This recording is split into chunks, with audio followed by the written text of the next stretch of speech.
Hi, this is Cheryl for Cut at Home. Today I want to show you some techniques for working with background stamps. I love the way that these things look, but they sometimes can be a little bit difficult to obtain a consistent image.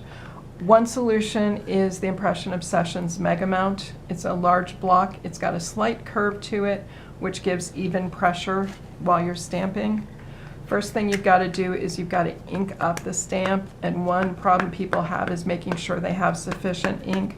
So go over it a couple of times, check it before you stamp, make sure you've got every area appropriately, and then you're going to line up the Mega Mount with your paper. I've turned it sideways for this project. I'm going to set it down and I'm going to rock it forward and put the impression on the paper. And you can see I got a little bit crooked, but a nice clean impression here.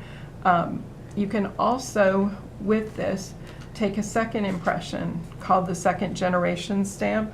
And so just without re-inking the remaining ink on the stamp, stamp that on the piece of paper. And you can see you end up with a slightly lighter version that will help you. It's also nice for card making. Many times card makers prefer working with the second generation stamp. Another method you can use is a brayer technique. So here I have a cling stamp.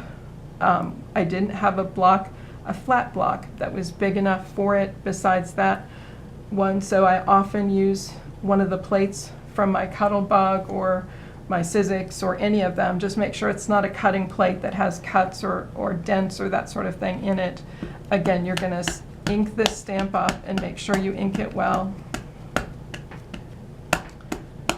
Now with the brayering technique, you can either use a brayer like this, or you can use your fingers to push the ink off.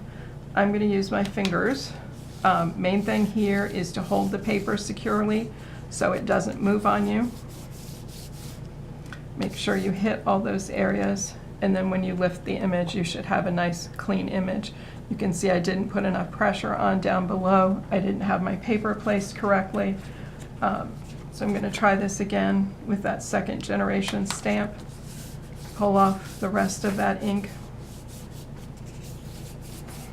Again, being careful to hold on to this and make sure my paper doesn't move so I get smudges.